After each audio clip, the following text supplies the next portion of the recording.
हाँ तो बच्चों, आज हम पढ़ेंगे कक्षा 10वीं में सामाजिक विज्ञान का अध्याय 1 भारत के संसाधन का भाग 1, जिसमें हम पढ़ेंगे मृदा, जल, वन एवं वन्य प्राणी।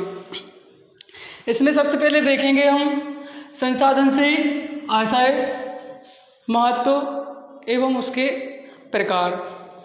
तो मानवीय आवश्यकताओं की पूर्ति अथवा किसी कठिनाई का निवारण करने वाले तत्व या स्रोत संसाधन कहलाते हैं। यदि हम दूसरे शब्दों में देखें तो कोई वस्तु या तत्व तभी संसाधन कहलाते हैं जब वो मानव की आवश्यकता में उपयोग किए जाते हैं।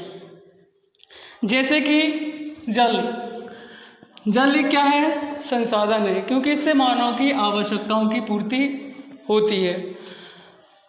तो जल जैसे एक संसाधन है क्योंकि इससे मनुष्यों की आवश्यकताओं की पूर्ति होती है और जीवों की प्यास बुझती है।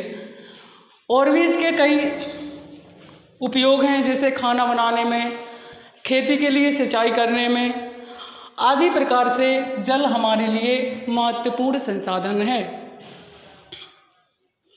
तो इस प्रकार वे सभी पदार्थ जो मानव की आवश्यकता की पूर्ति में सहयोग या सहायक हैं, संसाधन कहलाते हैं।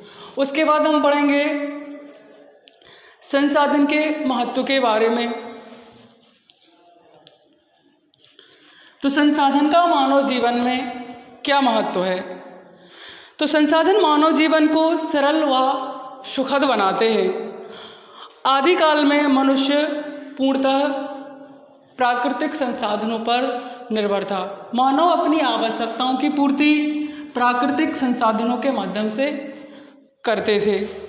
तो धीरे धीरे जैसे ही मनुष्य की बुद्धि और कौशल से प्राकृतिक तत्वों का अपनी आवश्यकताओं की पूर्ति हेतु अधिक उपयोग किया है, आज संसार के वे देश अधिक उन्नत और संपन्न माने जाते हैं जिनके पास अत्यधिक मात्रा में संसाधन उपलब्ध होते हैं। तो आज संसाधन की उपलब्धता हमारी प्रगति का सूचक बन गया है, इसलिए संसाधनों का हमारे जीवन में बहुत ही ज़्यादा महत्व है। तो हमें यह भी समझ लेना आवश्यक है कि कोई भी तत्व या पदार्थ संसाधन कब बनता है। तो कोई भी तत्व या पदार्थ संसाधन जब बनता है जब वो मानवीय उपयोग में लाया जाता है। तो किसी वस्तु या पदार्थ को संसाधन बनाना मनुष्य के हाथों में होता है।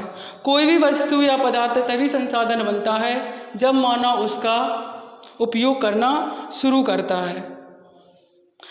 तो इस प्रक्रिया से प्राकृतिक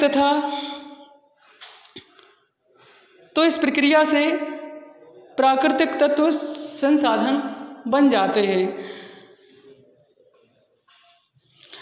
अगर हम संक्षेप में समझें तो प्राकृतिक संसाधन तब बनते हैं जब मनुष्य बुद्धि, कौशल और तकनीक के माध्यम से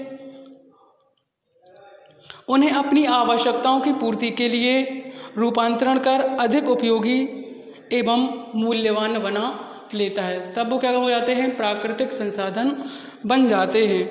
तो प्राकृतिक संसाधन के अंतर्गत जैसे मृदा, जल, वन, वनस्पति, वायु, खनिज, जीव जंतु और शरीर के स्रोत आदि शामिल होते हैं। तो आगे कहा जाए साधारण शब्दों में तो संसाधन कैसे होते हैं? प्राकृतिक होते हैं। एक परिभाषा दी है जिसके अनुसार प्राकृतिक संसाधन वे संसाधन हैं जो हमें प्रकृति द्वारा प्राप्त होते हैं, वो कहलाते हैं प्राकृतिक संसाधन। तो अब आता है संसाधन के प्रकार। संसाधन कितने प्रकार के होते हैं? तो संसाधन के कई प्रकार हैं, जिसे सबसे पहले देखा जाए तो स्वामित्व के आधार पर संसाधन।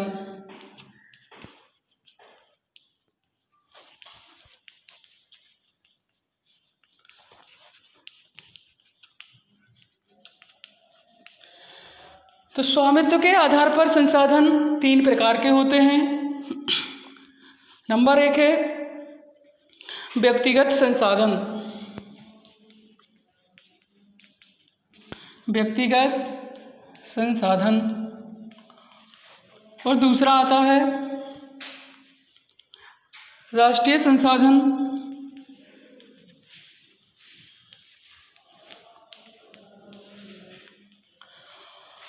और तीसरा है विश्व संसाधन।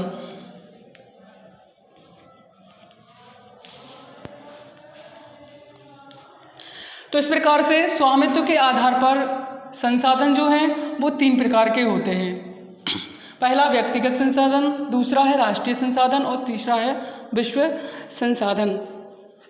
तो सबसे पहले देखते हैं हम व्यक्तिगत संसाधन कौन से हैं। तो व्यक्तिगत संसाधन के अंतर्गत जैसे संपत्ति, स्वास्थ्य और व्यक्ति की दक्षता व्यक्तिगत संसाधन के अंतर्गत आते हैं। दूसरा देखते हैं तो राष्ट्रीय संसाधन। तो ऐसे संसाधन जो राष्ट्र के लिए उपयोग किए जाते हैं, जैसे राष्ट्र की संपदा, सैन्य शक्ति, नागरिकों की देशभक्ति आदि ऐसे संसाधन हैं जो राष्ट्रीय संसाधन के अंतर्गत आते हैं। उसके बाद आता है तीसरा विश्व संसाधन। तो विश्व संसाधन मानव मात्र की संपत्ति या समृद्धि व कल्याण के लिए संसार की भौतिक एवं अभौतिक वस्तुएं जो शामिल होती हैं वो विश्व संसाधन के अंतर्गत आती हैं। उसके बाद आता है पुनः पूर्ति के आधार पर संसाधन।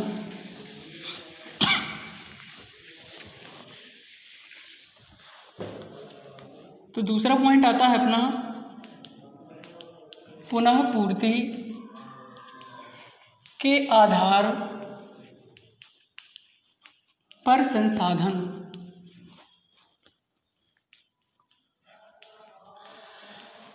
तो हम देखेंगे पुनः पूर्ति के आधार पर संसाधनों के प्रकार। तो पुनः पूर्ति के आधार पर संसाधन 4 प्रकार के होते हैं। नंबर 1 है पुनर्पूर्ति योग्य संसाधन।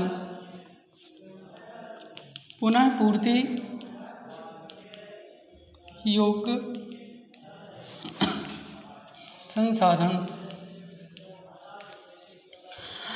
दूसरा है पुनः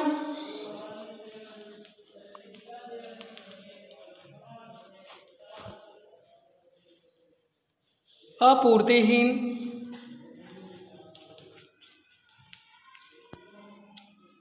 पुनः आपूर्तिहीन संसाधन।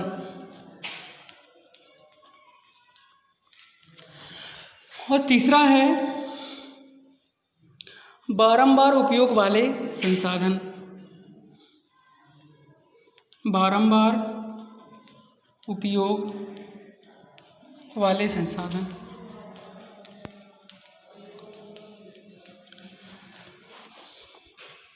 और चौथा है सामान्य प्राकृतिक संसाधन।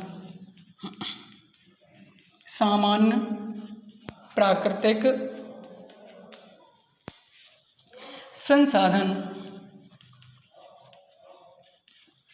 तो इस प्रकार से पुनः पूर्ति के आधार पर संसाधन हो गए 4 प्रकार के। फर्स्ट है पुनः योग्य संसाधन, और दूसरा है पुनः आपूर्तिहीन संसाधन, चौथा है बारंबार उपयोग वाले संसाधन, और चौथा है सामान्य प्राकृतिक संसाधन। तो इसमें अपन पढ़ेंगे सबसे पहले पुनः पूर्ति योग्य संसाधन। तो वे संसाधन जिनका उपयोग होने पर भी उनके गुणों को बनाए रखा जा सके एवं उनका दोबारा से उपयोग हो सके ऐसे संसाधन पुनः पूर्ति योग्य संसाधन कहलाते हैं। जैसे खाद के उपयोग द्वारा कृषि भूमि को कृषि योग्य बनाए रखना। उसके बाद है दूसरा पुनः आपूर्तिहीन संसाधन। तो जो दूसरे नंबर का संसाधन है पुनः आपूर्तिहीन संसाधन, इन संसाधनों का उपयोग केवल एक ही बार होता है, इनका उपयोग हम दूसरी बार नहीं कर सकते। तो वे संसाधन जो एक बार उपयोग होने के बाद समाप्त हो जाते हैं पुनः आपूर्तिहीन संसाधन कहलाते हैं। उदाहरण के तौर पर देखा जाए तो जैसे पेट्रोल हो गया, पेट्रोल, डीजल, गैस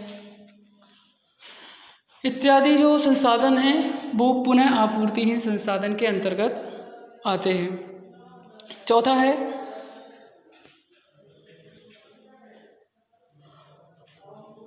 सामान्य प्राकृतिक संसाधन। जो ये वे संसाधन हैं जो उपयोग होने पर भी नष्ट नहीं होते या निरंतर चलते रहते हैं। जैसे सौर ऊर्जा,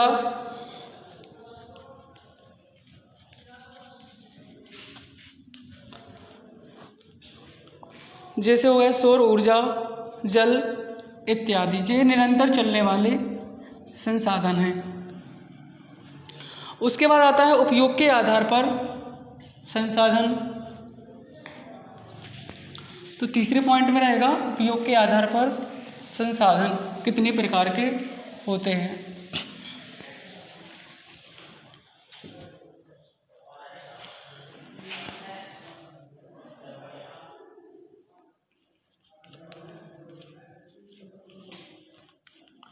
उपयोग के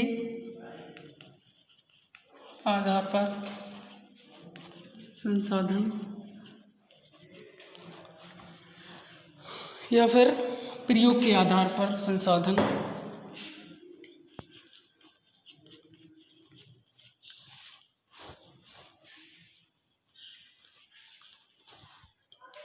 तो प्रयोग के आधार पर संसाधन 4 प्रकार से हैं। फर्स्ट है अप्रयुक्त संसाधन।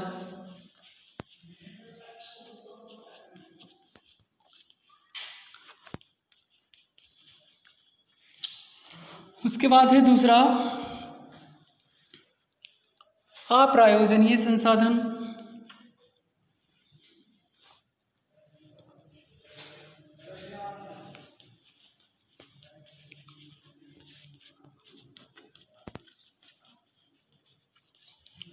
और तीसरा है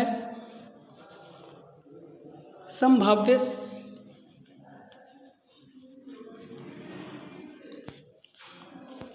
संसाधन।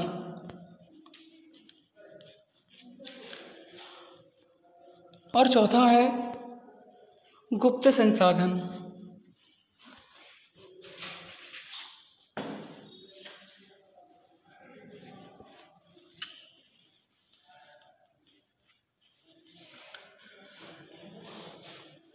तो तीसरा पॉइंट पढ़ रहे थे हम प्रयोग के आधार पर संसाधन। तो प्रयोग के आधार पर संसाधन 4 प्रकार से बताए गए हैं। पहला है अप्रयुक्त संसाधन, दूसरा है अप्रयोजनीय संसाधन, और तीसरा है संभाव्य संसाधन, और चौथा है गुप्त संसाधन। तो इसमें सबसे पहले पढ़ेंगे हम अप्रयुक्त संसाधन कौन से कहलाते हैं। तो संसाधनों का उपयोग जब तक नहीं किया जाता जब तक उन्हें